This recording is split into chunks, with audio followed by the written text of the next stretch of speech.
Hello and welcome to the Shadowcast.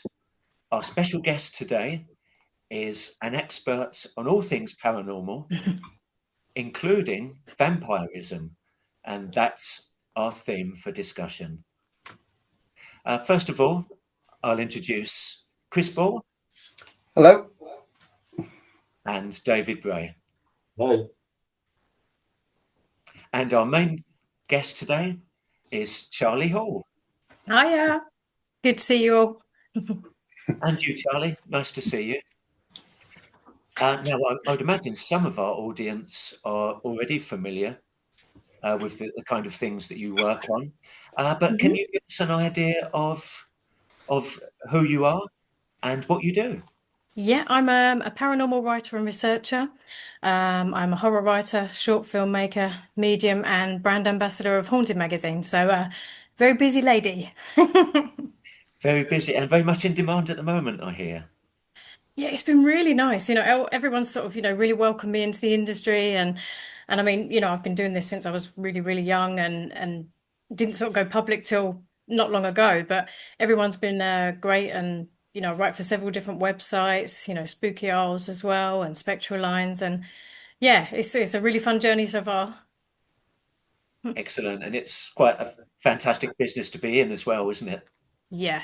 There's always new things happening all the time, and you always discover something new. Like I'm a real explorer. I've always have been, since I was a child, just real creative, and I love hearing different theories, and I just love hearing all topics to do with, the unknown, unexplained. It's fascinated me since I was tiny. Definitely. That's often the way, isn't it? People don't tend Mm, to come to the paranormal later on. They've always had an interest, but maybe, yeah. as you say, that they only sort of reveal themselves perhaps later on in life. Yeah, and I think as well, because when I was younger, I sort of went into the music industry as well. So my path kind of took me over there first of all, and then I was doing mediumship, but I just came back to it, and yeah, I love every second of it and everybody I meet. It's a very, very fun industry. That's interesting. What sort of input did you have in terms of music? Well, I used to be in a female rock group called the Suffragettes, and we were signed to a subsidiary of Sony, and we toured all around the UK, and we did our album in Los Angeles. And I mean, my dad used to be in Van Morrison as well, so the music industry is very much part of my world as well. Oh, okay. Oh, that's interesting. Yeah. What happened to the suffragettes? Well, unfortunately, we had a crash on the motorway. A lorry crashed into our tour bus, and I got injured. And unfortunately, then I was, out from the band. And I believe they carried on for a little while afterwards, and I joined another band. And yeah, I think they went on for a couple of years afterwards. Oh, okay. That must have been amazing touring the UK. Was it the typical rock and roll lifestyle? Do you know, it's actually really funny because we had a documentary made on us by UK Horizons, and the guy came and joined us on the tour bus for the day. And there was just the three of us girls, and on stage we're like really gnarly and smashing up equipment and this and that. And when the guy came on the tour bus, he said, "Where's all the sex, drugs, and rock and roll?" Because we're sitting there like with our Take a Break magazines, chocolate hobnobs, totally chilled out, teddy bears, fluffy stuff. He couldn't believe it. No, He said, no. "That's not what we see on stage. It's like these kind of rah, young girls, like rocking out on stage." So, but it was great fun, really good fun. And I loved America. And I'm actually hoping to go back to America to pursue some of, things of my paranormal work at the minute as well. That's hopefully on the cards as well next year. Fantastic. Mm, Obviously, we'll talk about what you've been doing recently and what you might be doing in the future a yeah. little bit later on. But let's nail down, if you pardon the pun, vampirism. Yeah. So, why why the fascination with vampires for you? Do you know, when I was really, really young, I used to watch, the kids, like spooky kids TV shows, and there was a show called The Little Vampire. And I became really obsessed with it. I don't know what it was. I just thought, this whole thing of living forever and being out in the night time. I just thought it was really, really just fun and magical. And I remember when I was really young, I used to freaked my mum out because I would go to bed and like lay like this under the covers, pretending I was a Nosferatu, and my mum would sort of come to check on me, and she'd be like scared to death because I'd sit bolt upright as a vampire, and I used to sort of pretend I had fangs all the time. And my mum was actually really good. She one day, because I was so obsessed with it and I loved it, she went and got some suitcases for me and my friends, put them in our spare room, and I was like, my coffin. And there I was crawling into my suitcase. I had my little coffin with my friends, and we were like, "We want to drink your blood," and I just loved it. Yeah, and my mum just found it really funny, but she was really great with it.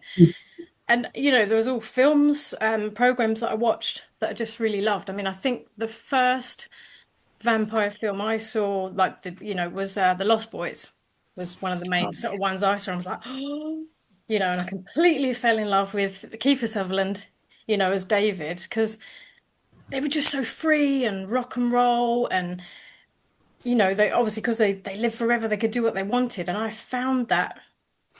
just really found that it just got me. I really loved it. And the romanticism for me with a lot of the older vampire stuff, even with the Anne Rice books and them kind of things, it was somehow beautiful as well as dangerous. Does that make sense? It Yeah. certainly does. Yes, Yeah. it's like it's the ultimate escapism, really, isn't it? Mm. Because it's like you get the good and the bad with it. It was kind of, and it was rebellious. A lot of the vampires, it was sort of seen as quite, a real kind of rebellious thing and rock and roll. And yeah, I just thought it was great, and sometimes the way it was depicted in the older films, like I used to, when the late night Hammer horror films, used to come on, I used to sort of sneak out of bed and turn my telly on, and watch them at night, and I was just like, oh, this is so dark and lovely, and the girl getting with the vampire getting the girls, and it was always sort of depicted as beautiful, like, visually and physically as well, wasn't it? It just Yes, looked so nice. yes, and those vampire pictures from the 50s and 60s, the use of Mm, colour, it's so lurid, isn't it? yeah. And as well, sort of like being obviously a bit of a goth and stuff myself. And again, I've always loved cemeteries. I always went to cemeteries to do like, headstone rubbings as a kid and stuff. I just always liked that whole macabre and death thing. I don't know why. I was just drawn to it. And in those films, obviously you had that as well, didn't you? The cemeteries, the darkness, the kind of stuff Yeah. lurking in the shadows, and I loved it. Yeah. Yes, and those fantastic old sets as Yeah. well with the old films. Mm. We'll come back to films a little bit later. Yeah. I'd like to bring in Chris at the moment because I think he might have a question for you. Yeah. Yeah, Charlie, just two questions, yeah. Hmm. Are you in any vampire groups that you've joined that people, believe what you believe in as well? Are you in any groups in that? Or I'm not now. I mean, when I was younger, we used to go to, there used to be a lot more vampire events, sort of in London and in the scene. There was a big event called Vampiria, there was Myth, there was the London Vampire Group. I think for me now, it's more like I sort of have a lot of friends that are into the same thing, into vampires and who make vampire films. And so we all kind of, it's more now like we meet up at horror events yeah. rather than actual vampire group events, but a lot of us are into that. So Just yeah. one more question. If Mhm. you were a vampire, who would you Yeah. like to bite? Oh, who would I like to bite? Well, let me see. Then I would probably go for Johnny Depp. Okay. I'd bite Johnny Depp and then we could be forever together. Yeah. Yeah, but I love Johnny Depp. He's brilliant. Yeah. Oh, cool. One more question. Um, there's another thing. Do vampires, is it true, or is it just like make believe that they don't like garlic as well? Well, I must be a really rubbish vampire because I love garlic. And I'm okay with it. Um, but I think originally, I think that it came from sort of European folklore. And it was in stories that they would, because it was to ward off bad spirits as well. I think Yeah, people a lot of the time, said that garlic, if you had it, if you ate it, yeah, it would keep the vampires away. But also the porphyria, the blood disease yeah, that people get. I mean, with that, I believe with the sulfate from the garlic that. they'd have a reaction to it, and that's kind of where that came from as well. So Uh, I do know some vampires that don't like garlic. Some do. Um, but yeah, I think it all came from folklore originally. Yeah, because there's a lot of things like there's another question like if you kill the head vampire, then everyone's free for the cure. But I don't know if that's true, if that's just like what people have just said on telly and all like that, Got a and lot of Yeah, stories, doesn't it? yeah, that's all come, from people's stories and imagination, and yeah, because we don't want to kill anybody. Nobody wants needs to be killed. No, definitely not. I think a lot of it is a lifestyle. It's a lifestyle rather than an actual, what you see in the movies. Like I know a lot of people do touch upon the whole thing of they ask about, do people actually drink blood, that kind of thing. I'll be yeah, honest. Definitely not. I absolutely don't. I never would. And it's, very unsafe, dangerous. I don't know people that do. It's more about the lifestyle and just, being involved in it. The kind of dress up. It's like fun getting dressed up in the clothing. And it's like putting on a mask, putting on a persona, sort of when you go out being this vampire. Um, but yeah, I do know a lot of, groups of people, and there isn't like a head vampire or anything as far as I'm aware. yeah. But there may be some groups out there. I don't know. Not I know sure. they used to say with vampires that they can't see their own reflection. So I just wonder how they put their makeup on and all like that as well. Um, yeah, we're okay with mirrors. I mean, again, I think that stemmed from one of the blood disorder diseases, because sometimes the way it disfigured the faces of people, Yeah, it blotted out, I believe, parts of their faces that obviously, therefore, they couldn't see certain things in the mirror. I think that came originally from a story as well, but I wish all that kind of stuff from the films and stories was how it was, yeah. but it's not Yeah, quite like I say, Charlie, it comes up, but you don't know if it's true. You don't know, you like know what I mean? There's so many movies have been made, and you're thinking, oh, is this bit true? Is this bit true? Is this not true? Yeah, yeah. I think, yeah, it's more now for people about the lifestyle, acting that way, being that way. I mean, I know some vampires in, America, and they fully lead the lifestyle, listen to all the sort of music that goes along with it. I think a lot of people associate with, rock and goth music, and it is just like it's a big scene. There are vampire balls. I know in America, Father Sebastian, who I've just recently worked with from Ghost Adventures in America, he runs the one of the Endless Nights vampire balls in oh my goodness, it's gone out of my head. I've forgotten the state it's in. It will come back to me in a moment. Yeah, but he runs a very big ball over there and makes fangs, and I know a few people that actually make the fangs and teeth as well. So Okay, yeah, all right, thank you, Charlie, for that. no problem. Dave, could we have a question from you for Charlie? Yeah, I think because obviously Dracula's obviously what's made vampires obviously more well known. But what is the Popular, sort of the yeah. origins of actually the vampires, where it comes from? Yeah, I think again, originally it came from many, many years ago from the sort of European stories that they were, telling their children maybe to keep them out of the woods or keep them safe out of places. Um, there was a lot of diseases and things around, back then, which people didn't understand. And so, stories started coming from that, like the blood disease I mentioned earlier. The gums recede, so it looks like you've got fangs, and you can be sensitive to sunlight. And I think this all added to people turning this into a story. I mean, yeah, Bram Stoker's book really brought it into the, forefront of the media and of people into that. But I think even things like with the crosses, they say, oh, get your cross out to sort of scare the vampires off. And I think that stemmed originally from when, again, many, many years ago, when Christianity, they were burning people at the stake for thinking they were witches, vampires, evil creatures.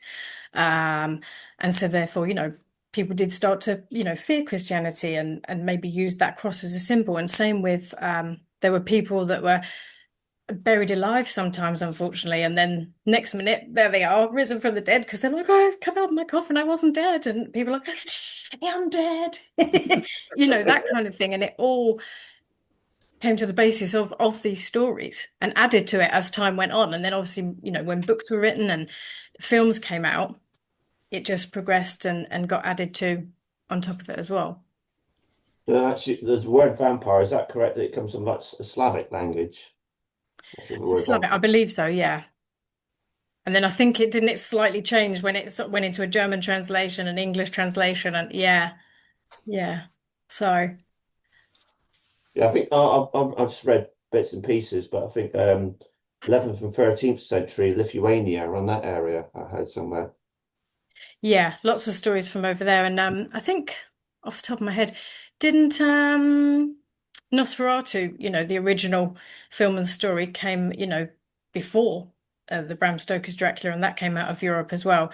And there's something about that actually, that story that I mean, obviously I love all the vampire stories, but there's something much darker about Nosferatu, and even the way they've, made him look and depicted him, and like the new film that came out, they've actually depicted that more like the original story. Like where you see him, where he would actually sort of, you know, suckle on someone rather than bite their neck and that kind of thing. It's really sinister, but it's, a tale that was told for many years. It was a very atmospheric film, I felt. Yeah. Oh yeah, it was fantastic. Hmm. And the original one, what year was it? 1922, was it? Or even earlier than that? I think so, yeah, around that kind of time. Hmm. The lead is really quite sinister, isn't he, in that? Yeah.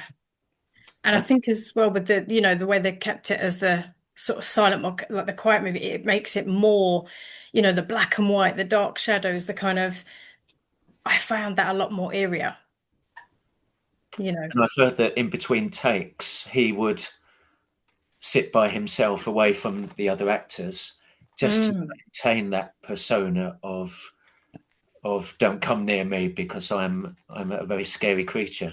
Yeah. And I heard something very similar. It was on a TV documentary about Gary Oldman in the Bram Stoker's Dracula. Well, so they were saying on this program that he stayed even when they were having breaks and they were on lunch. He stayed in character very much, and they're all kind of like, because they weren't used to it. He just didn't switch off from it because he really wanted to embrace that role. Mm. That's method acting for you, isn't it? Yeah. Yeah. Yeah, for I him. think it's a lot harder. I mean, I'm trying to do a dark character than a sort of light character to try and get in that sort of mode. Takes a bit more out of you, I think. Yeah.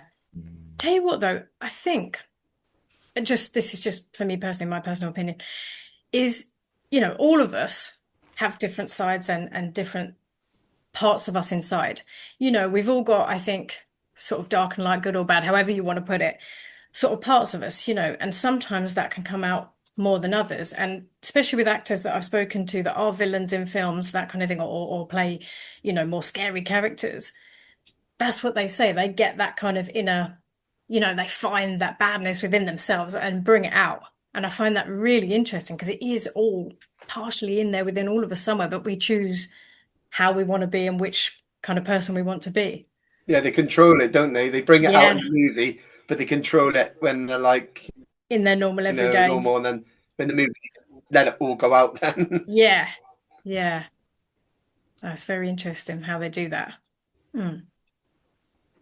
And just going back to the garlic, I'd Yeah. heard that some people, maybe not so much these days, but in the past, they've put an onion on their pillow because of the qualities of the vegetable, whereby it attracts dirt and disease, so that the actual onion slightly changes colour because it's purifying.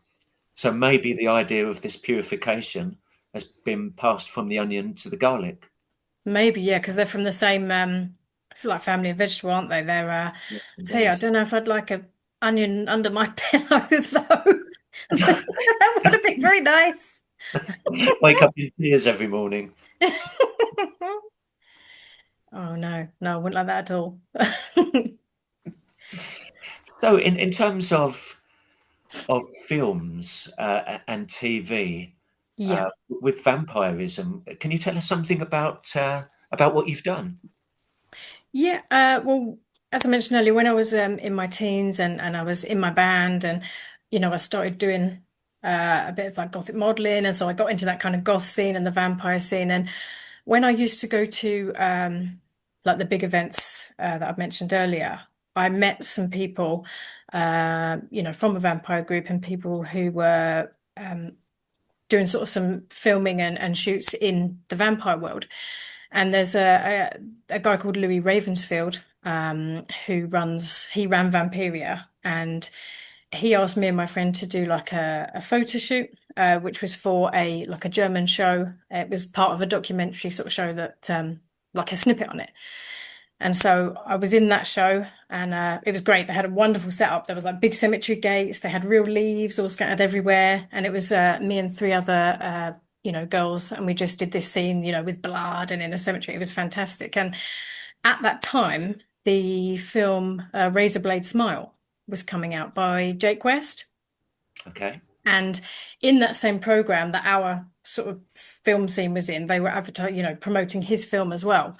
And then we saw it in the cinema, and it was a fantastic film. And they, when they released that, I got to meet some of them. And then, funny enough, that's actually come back round in my life now because I've been working on a few things with Jake because he's done a 4K restoration of Razorblade Smile, which is going to be out on Blu-ray in America on the 28th of November. And then it's coming out in the UK early next year. And I was very lucky to go to the new screener, like seeing, the new film, and meet up with them all again. And I've actually got an interview on the extras, disc on it, the Vampires Forever. So I'm really excited about that. That was really good filming that as well. So yeah, Oh, brilliant. Yes, with Cine Downloads, we've produced many different series and a couple of films, and it's a wonderful experience, isn't it, being part of film? yeah. Yeah, exactly. Because I mean, I've started doing, my own short films, but I've done a mixture of genre. One of them, one of the horror films that I've just done with director Jem Carto, Lake on the Cabin. I mean, that's, doing really good at the moment. We just got a big award at the Rob Knox London Film Festival, and it's been screened at HorrorCon UK. And well, I hope we get to do a vampire one in the future. I've just worked on a zombie one with director Rhys Davies Santabarnes. I was a zombie in that. So kind of go vampire to zombie to ghost hunter. Yeah, I'm doing it all. No, I just love it all. Yeah, so that was fun, getting zombied up for a little part in that film as well. Um, yeah, so I've been really busy, but only just got into filming, like other than what I did when I was younger, sort of in recent years. But very excited about the Blu-ray coming out. I said it's just a small interview, but it was great fun to do, and there's some other really fun people on it as well. Louis from Vampiria is on it, and obviously Eileen Daly, the main actress, she's in it as well, and Ashley Thorpe from the Borley Rectory film too. So yeah, it's going to be a really good DVD or Blu-ray, beg your pardon. Yeah. So yes, busy times for you at the moment. Yeah. It's fun though. I love it. I really hope to, eventually make it all full time. And well, we're just about actually it was just announced the other day on the internet. I'm about to go into a new paranormal show called Haunt Me If You Can, which is going to be directed by Dean Sharp from Dean and the Dead. He's actually in it as well, and we've got Mike Fielding from the Mighty Boosh. Oh, Yeah, he's in it with us as well, and Paranormal Explorer Titchy Tiff. So we're starting filming on that in January. So I can't say too much about that right now, but more info will be coming soon. So yeah, we're all very excited to get on the road with that. and how will people be able to watch that? At the moment, I'm not too sure if it's going to go straight onto a channel. It may go onto streaming, but we'll know more next year. We're not too sure because we're literally just starting to film in January. So we'll let everybody know when that comes out. Not quite necessarily to do with vampires, but what did you think of Most Haunted? Well, that was one of the first paranormal shows that I really got into when I was younger. I think do you remember there was that show that came out one Halloween that scared the nation on the BBC as well? Was it Ghost. Ghostwatch? Yeah, because I remember seeing that before, And I found that fascinating. And I watched it and I was like, wow, there's all these ghosts and what's happening. And but it sort of scared the nation, didn't it? But I thought it was fantastic.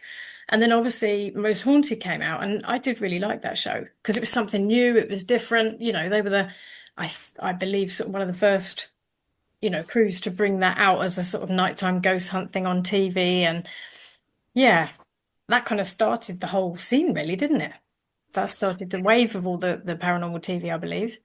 Yes, as you say, probably the beginning of it was Ghost Watch with Michael Parkinson, Yeah. Sarah Green, Yes, Sarah Green as well. I forgot about that. Yeah. and Mike Smith, and it Yeah. was played so straight as well, wasn't it? Mm. And it was great fun. And it's sort of because it was a new thing, obviously people were aware or believed that there are ghosts out there, but then bringing it to the screen and saying you can actually look out for this, can actually try and get evidence of this. I think, especially in recent years, the ghost hunt scene has just boomed. There's so many shows.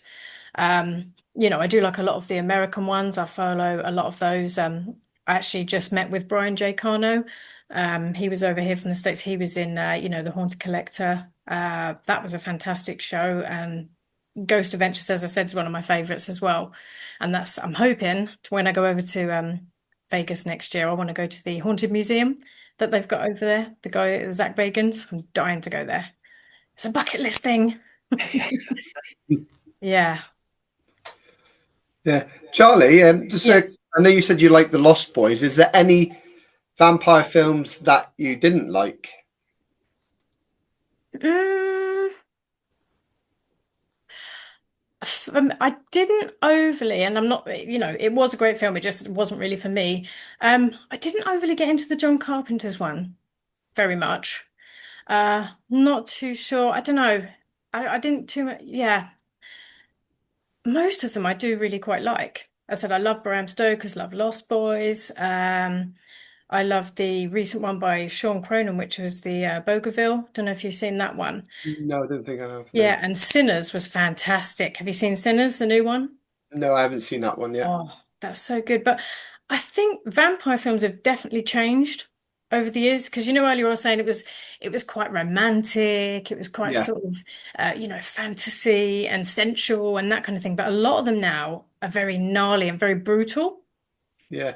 Like Interview with a Vampire, that was supposed to be that was a bit romantic. That was when he fell in love with that girl, with Brad Pitt, and that was as he was telling the Yeah. story of him.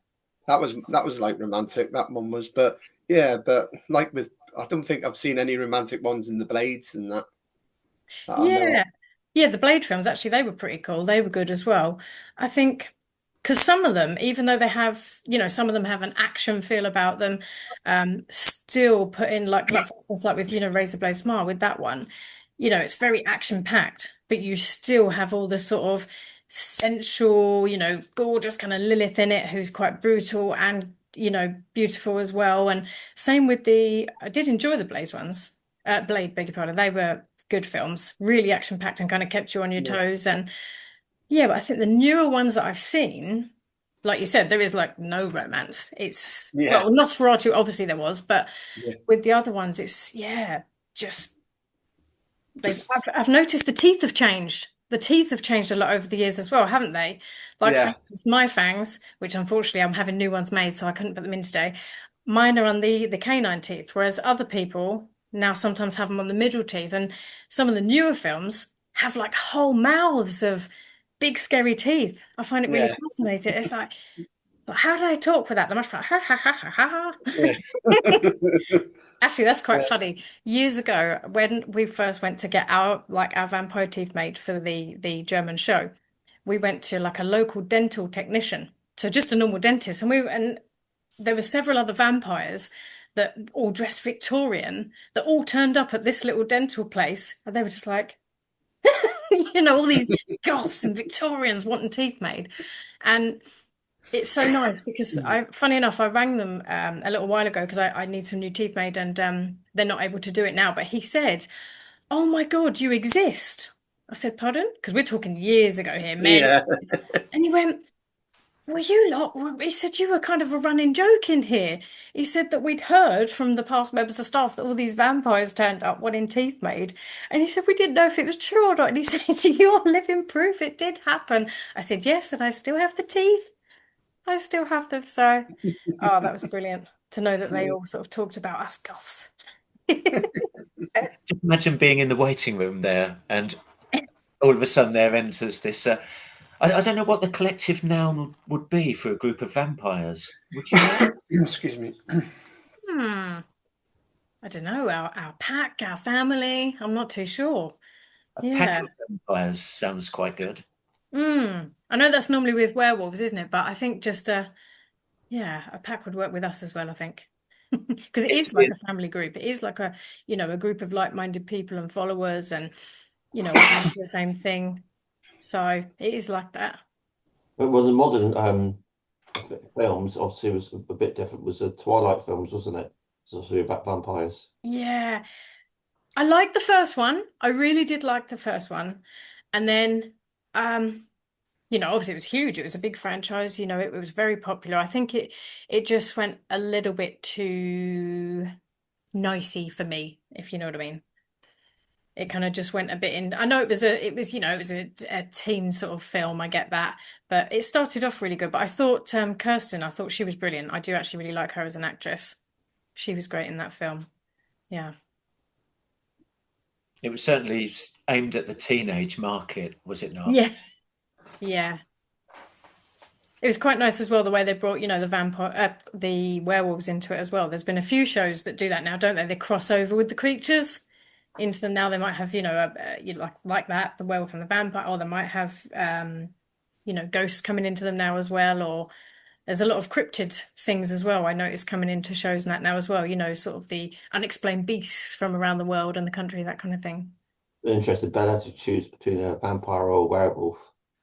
Yeah. Yeah. Yeah. I suppose being a vampire is permanent, isn't it?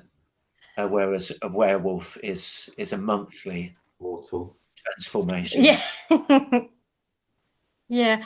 Well, even with the whole thing with the vampires, about you need to be staked or you need to be in the sunlight, or I suppose in a way, everything has to come to an end at some point, doesn't it? Like I know they say it's immortal, and same with, the other creatures that can be there forever. It's physically they have to be immortal, but like I said in Vampire Features before, somehow throughout time the vampire just lives on in one way or another because the stories are still passed on, the films are still made, so the vampire will always be eternal in that sense. What do you think it would be like to be a real vampire? I'm guessing that there would be pros and cons to that kind of existence. Yeah. Do you know, I've often thought about this, funny enough, because I think the first few years would be fun. I think it would be fun just, being able to just go anywhere and be, being safe and just knowing because, you are a brutal creature. I'm not too sure about the killing part, but it's survival, it's creature survival. But I'm sure, like with, Louis from Interview with a Vampire, after X amount of hundreds or thousands of years, you must be like, just take me, please, take me away. It must surely, unless you end up being really rich and really cool and having a lavish life, it must be quite lonely, I'd say, because obviously, people die, don't they? The mortal people will just die. You'd lose all your friends, lose your partners, lose your this and that. So it's that kind of thing of it would be good and bad because it would be bad that you are losing all these people, everything's changing all the time. But then at the same time, I guess you're then moving on into new eras, meeting new people. So yeah, I'm 50-50 on it, if I'm honest. I think it would be a strange balance, but Yeah, I'm not sure if I want to live forever. I don't know. yeah, because it must be bad because, like I say, you lose everyone, and Yeah, then you just be lonely. You know what I mean? yeah. And it must get pretty boring eating the same thing every day, right? Yeah, yeah, I would say that as well. I tell you, Oh, actually, yes. I loved. Did you see the What We Do in the Shadows? over here. No, I I've seen. haven't seen that one. I loved that show. I thought it was fantastic. It's like a comedy, take on the vampire scene, but they've done it as though it's almost like a sort of camera diary type thing. And same as in that, the way they've done it, they've brought to light in a comedic way all these things we've just said that can annoy a vampire, or that could be a problem, or that could be, and oh, it's just brilliant. Especially one of them, I cried so hard I couldn't breathe because the head vampire guy came along and he had something, consumed something, I think it was some food, and he just projectile vomited and was flying around the sky for ages, and I cried laughter. I just found it so funny. But no, if you get a chance to see that, that's yeah, they've depicted that perfectly and hilariously. It's got Matt Berry in it as well. I'll give that a Yeah. watch then, Charlie. Yeah. Sorry, Lee, you were going to say something? Oh, just to mention that in some films the vampire is able to fly, but not in others. Maybe a lot of that is due to the special effects that were available at the time. Yeah. What's your take on that? I mean, how wonderful to be able to fly. Oh, do you know, I would love to fly. Well, I think everybody would. I would absolutely, especially, sometimes in life you just want to take off and go off, and I just want to go and fly away. But I think that because, like, I do a lot of meditation and that kind of work. I know it's different, it's not flying, but like that escapism of if I could fly in my meditations and my spirit work, I do a lot of that where you go off into different places. It's technically, coming out of body, or you fly off here and there because it is escape and it is a getaway. And I mean, some of the vampire films, they would actually just show bats, wouldn't they? Do you remember the older ones? They would just then show this little bat kind of going across the screen. And, On a big screen.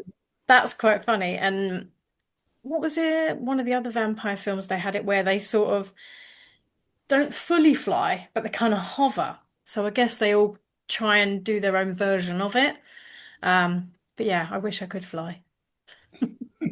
Yeah, another question as well, Charlie. In some of them, why don't vampires change into bats anymore? You see it like a little bit, but some movies you don't see it. Yeah, Like I don't think I've even seen it in the Interview with the Vampire. So I just want to no. know why some of them don't change into bats anymore. Do you know, my honest answer is I actually don't know. I'm not too sure why they stopped that. I don't know whether it's just because, you know, special effects have advanced more.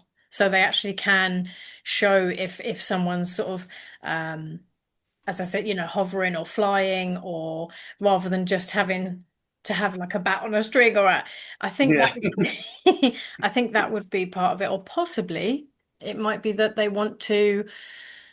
Well, this is just, I could be completely wrong. It might be just they want to show that almost still mortal part of the Yeah. vampire, that they don't just want it too fantastical, that if they are flying around in the sky, which looks great too, that maybe they want to make it feel that little bit more eerily real so that they're not flying here and there. But I don't know. I'm not too sure actually.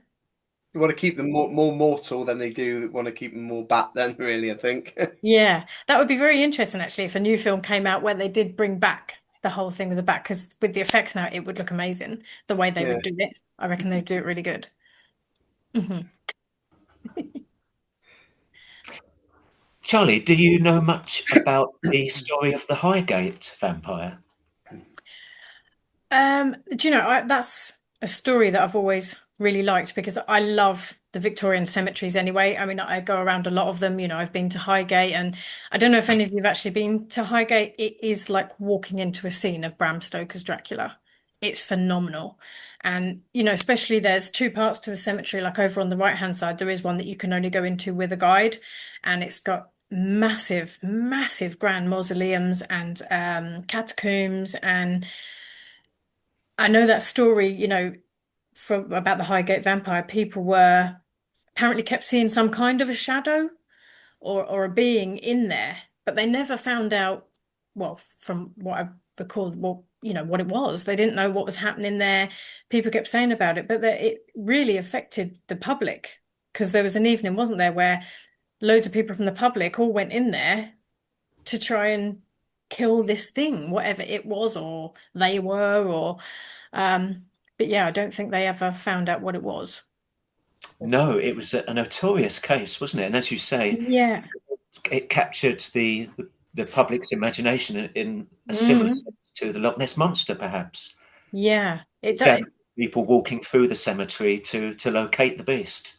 Yeah, and they put, people were so scared because I think there, I read somewhere that there was even some, dead animals and things found in there, so they weren't sure if it was it a creature, was it a person, and I think it just, maybe got hyped up a little bit because it was in, a cemetery and there was a lot of interest in vampires around that time. I mean, there's a lot of stories I really love, like the story of, Elizabeth Bathory Oh you know, yes. where they say that she used to, bathe in the blood of virgins to maintain her eternal youth. I mean, it's, the stories are they're bizarre, but they're so intriguing at the same time. Like, that makes you wonder, why would someone do that? Obviously they believed that so much that they did that. And it's the same with I don't know if any of you have heard of the because I'm originally from Northern Ireland and we've got a vampire or we had a vampire there called Abatak. And Oh, okay. yeah, it's quite a known story and I wanted to find his grave because he's buried there. He's buried over in a town called Slaverty in Northern Ireland. And me and my dad and my sister, we all went looking for this place. And the story with Abatak is that many, many years ago, he was a leader of a village. And apparently he treated the people not very well. He treated them badly. And he also, they say that he dabbled in a bit of, magic and conjuring and that kind of thing. So people feared him. So they brought somebody in from a local village who apparently slayed him and he got buried and he was buried under a tree. And then to the sheer horror of the villagers, the next morning he walked through the village. He came into the village and so, like the stories as they go, the undead is walking through this village in Northern Ireland. So the legend says that they consulted again another local village leader who happened to be apparently a druid and he came along and again they'd killed him and they'd advised them to this time bury him upside down because apparently that stops the magic from coming through and to have a yew tree branch buried in there with him. So this tree still stands today. It's there and we looked for it for ages and we got lost on the way. It's that remote and we started asking the villagers and this story's so known that everyone knew what we were talking about. When we stopped, they're like, "Oh, you're looking for the wee vampire man. He's up there under the tree, over in the wee field." And we're like, "Oh, yes, vampire, thank you." So we got up there, and the weird thing was, now I don't know, coincidence. We got to the tree, and it is in a field, and it has a massive boulder that is over the tree, which again, that was to seal him in the ground because they said when he came back that last time, he was asking villagers for their blood. He wanted their blood and was asking them to apparently cut themselves and give him the blood, which is where the vampire thing mainly came from. And we got to the tree, and now I'm a medium, as well, and I normally tune into things. I don't normally get sort of put off by any site that I'm at because it's just what I do. And there was something that felt wrong about this site. And, obviously my dad and everyone were like, "Oh, can you tune in and talk to him? We want to talk to him." And I was like, And I never do that. I had a really weird feeling in my stomach. Anyway, the long story short, we left. And within the next half an hour, we went to go to this ruin. And I tried to open a gate on this ruin to go through to this graveyard. And it was so hard. And all of a sudden, the lock and the gate flung back and cut all my hand. And I was really Oh, bleeding. And I ran into the car trying to stop the bleeding and all the rest of it. And anyway, sorted that out. And then the next minute, my sibling had a massive big row and breakup on the phone. And then the next minute, my dad fell really, really ill. This all happened within half an hour. And I ended up going to A&E because of how cut my hand was. And we're all like, now this is weird. This is so strange. Okay, like, people say that you shouldn't go near this tree because it's cursed. Now, Hmm. I don't know, coincidence, but something bad happened to all three of us within half hour, 45 minutes of leaving that tree. where this vampire is buried. And it was so odd and it was so strange. And that's why we're like, oh. And so what I did, mediumistically, I normally say like a little prayer or a little mantra if I think an energy's been unsettled. I do that. Yeah. And so I did my usual thing. And I was like, we meant no harm. We just were fascinated by the story. And yeah, so that was very strange. That was, and they apparently, I can't remember what year it was, but people have tried to cut that tree down before because it's now just a lone tree in a field, and the farmers and people want rid of it. But when they've tried to cut it down, there was an incident which, is logged with a guy who the chainsaw snapped and he got really hurt and cut as well, trying to cut the tree down. And yes, very odd, very strange. But yeah, that was sort of my encounter with the vampire Abratak. So, mm. There is one question I want to ask you, Charlie. Was Vladimir the Impaler the first ever vampire? Vlad the Impaler. I mean, stories go back centuries. I mean, I think there may have been one before that. I'm not 100% sure, but I know there are stories, all over Europe that go back many, many years related to like the diseases and creatures that were made up. But I think he was the main documented one that, I mean, when was Elizabeth Bathory? What year was that? I can't remember what year Bathory was. Was she 1500s? 1500s, Yeah. So they go back a long way, but I don't know for sure who was the first documented one or where. Yeah, because I've heard like on Transylvania or County, this other ones was the first, and you don't know, do you? You don't know if it's true. First one, you never know. Yeah. I mean, I love folkloric stories and I love all of these stories that I investigate, in the paranormal because I write a lot of, do a lot of research around the world on different things. And like I say to people, when people say to me, oh, is this real? Is a ghost real? Is a vampire real? Or is this, I believe, well, these stories all stemmed from somewhere and something. Yeah. So at whatever point in time it was, or it is, or it's going to be, something has triggered these stories. So I think there is a little bit of truth somewhere along the line, whichever kind of creature or being or whatever it is, or even a happening that made all of this start. And then over time, like a Chinese whisper, isn't it? It kind of just gets added to and elaborated on. And then, I do believe there must have been some kind of starting truth somewhere with something, like with these stories. Okay. Yeah. Yes, the story of Countess Bathory is shown in a Hammer horror film, isn't it, with the wonderful Ingrid Pitt? Do you know, I've heard about it. I haven't actually seen that one yet. Yeah. Oh, okay. Oh, yes, Yeah. there's a scene where a local peasant girl cuts herself in the chamber of the Countess. Mm-hmm. It gets under the Countess's skin, and she notices that her wrinkles have gone, and it's of somebody in their late teens, early 20s, and it kind of snowballs on from there to the point where she's having people executed to bathe in their blood. Yeah. It's typical Hammer horror, very over the top. Yeah, I love them. As I said, when I was young and I used to sort of sneakily watch them, seeing Vincent Price and Christopher Lee, and I thought they were just brilliant. I love them films. It was because even with just the sort of general horror, any of them stories, I just loved that sort of spooky, sinister, gothic way they did it. It was really good. I'll have to look at that one, the Bathory one. Yeah. Yes, if only I can remember what it's called. I think it's actually called Countess Dracula. Mm-hmm. Yeah. Another really good one is Twins of Evil. I'm not sure if you've seen that. Oh, do you know, I saw that a long, long time ago. Yeah, the twins, and because I think that they still go around, some of the horror events, and like a lot of the people from those older films still go around all the horror events now and do pictures and chats, and yeah. Yes, and there's still a demand for their autographs, isn't there? Such is the love of the Hammer films.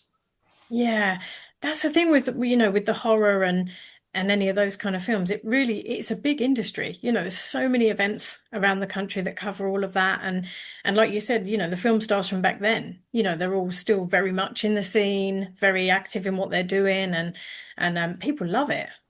People love a scary film, don't they? They love that kind of gnarly horror stuff, and we like to be scared.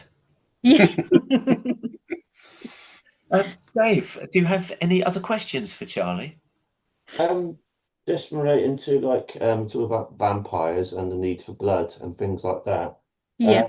Oh, the vampire bats, is that the only animal that actually eat blood or drink blood? Uh, did you Or is it say, sorry, did you say, is that the only animal that, only mammal? Because there are other creatures, no. obviously, Yeah. that obviously do feed on blood. But Hmm. I think it's about the bats are the only ones as far as mammals. I'll be honest, as far as I know, yeah, I'm not too Yeah. sure of any. Yeah, Yeah. there's other creatures. Obviously, you've got leeches and fleas and mosquitoes, but there's some, I think, some fish and birds apparently. I just saw it briefly that feed on blood. Oh, do you know, when you said your first question and I misheard, the first thing I was thinking of was leeches. Oh, Yeah, oh God. That's just awful. And the amount of blood they drink as well. but it's just the concept that obviously there are creatures that do obviously feed on blood. Yeah. And it's weird though, isn't it? Because like you said, there are a lot of different ones that do. So therefore, I mean, I know obviously as humans, there is no actual, an essential need for it other than obviously, unfortunately, people that, have illnesses, that kind of thing. And um, but yeah, there's not actually a need for anyone, like, if someone was trying to be a real vampire to do that. And yeah, as I said, it's very unsafe, it's very dangerous, and yeah, I wouldn't recommend it to anybody. But I know that's kind of one of the main things that's part of what they say a vampire is. Um, but yeah, it's weird that the creatures, some of them do naturally have to do it to survive, don't they? So that's very, it's weird. It's very odd. And you've said that being a vampire is all about lifestyle. Mm. That includes music. So, what would be on the typical vampires playlist, do you think? Well, when I was younger, the big group for me that were very much into the whole vampire scene was Cradle of Filth. Oh, yes. Yeah. Yeah, like the sort of black metal band. And when I was young, I was in one of their videos, and I knew the guys, and they were doing, albums about vampires at that time. Dusk and Her Embrace, Vampire, and I think that kind of, for some reason, the kind of goth and the rock scene comes quite part and parcel of the vampire scene. And most people I talk to like all that kind of music. They're into all them same sort of bands. And but I think for me that was the main one that I was listening to, because they actually wrote about the vampires. And Danny Frost's lyrics, is very poetic, and he does talk about gothic scenarios, vampiric scenarios. And again, it was quite romantic, quite dark, and I really liked it. Yeah, and Mortis we used to listen to a lot when we were younger. He's like a gothic techno sort of musician. His stuff is very good, but yeah, a lot of that scene, even punk people as well. People have no into punk music or into vampires. So it's just that whole alternative thing. I think, the whole alternative music and industry that kind of comes with that, really. And just going back to films, what's your favourite vampire film? Oh, I would have to say I really did love the Bram Stoker's Dracula. I really loved that film.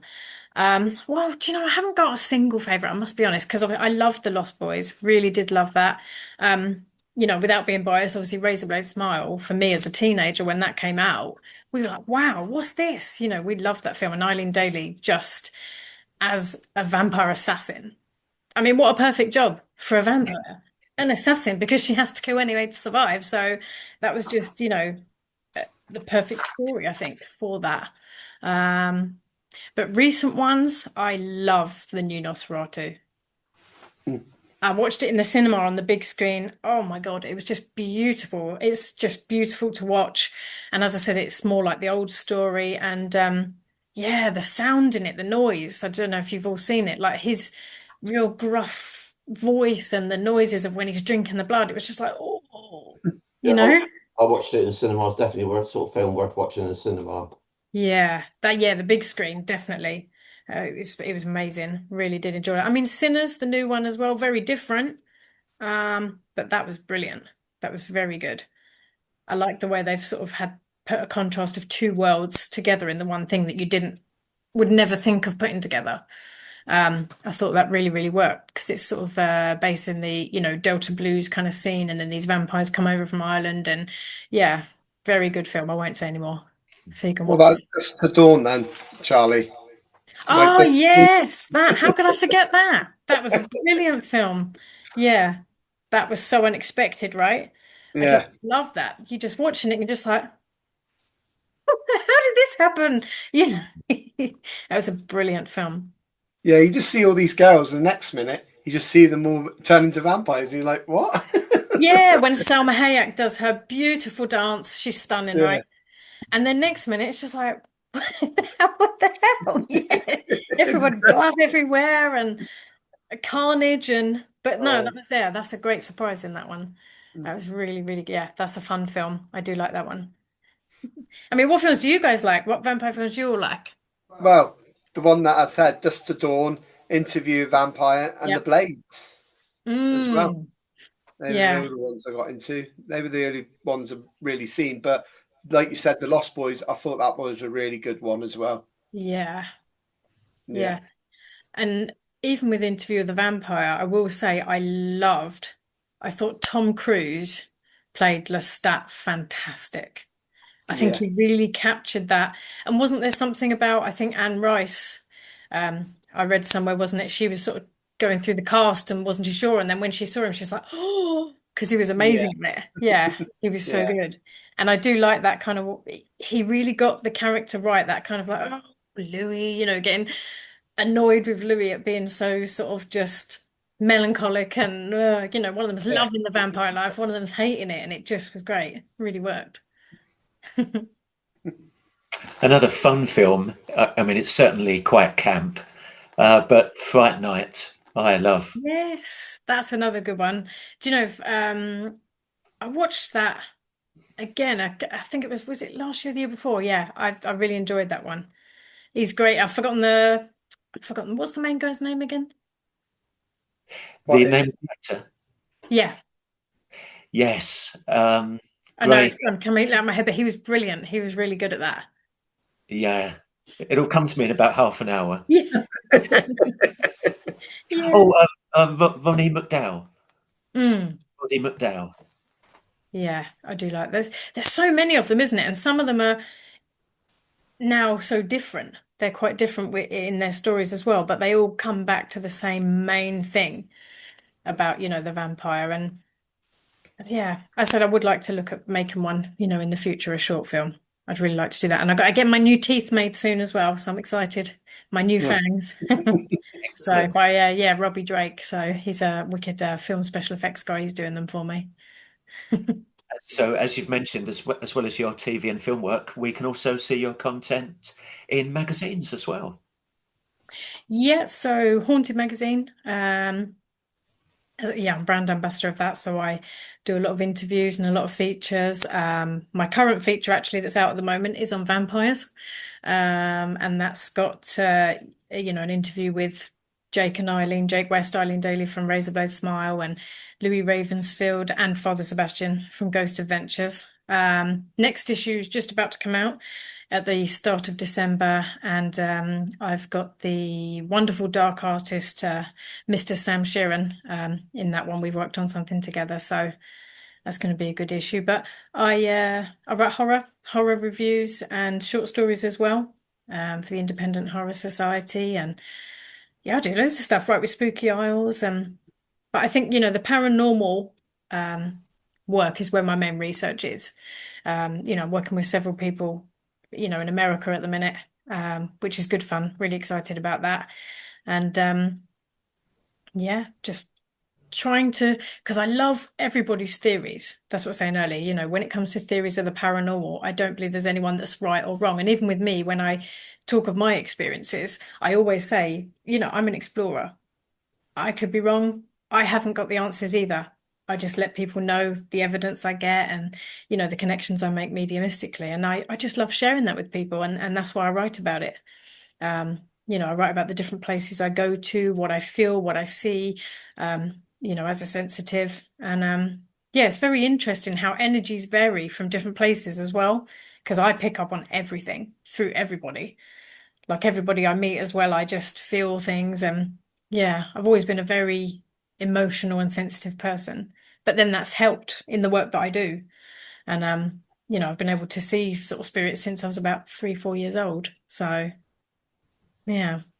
Well, I would hope that in another podcast we can explore some of those other Mm, topics. yeah, Charlie great. Hall, it's been fantastic speaking to you today. Yeah, and you guys, thank you very much for inviting me on. You're welcome. Yes, thank you. So I'll sign off now by Yeah. saying goodbye for now. So it's goodbye from me, and it's goodbye from Chris, Bye. and goodbye from Dave. Goodbye. We'll catch you next time.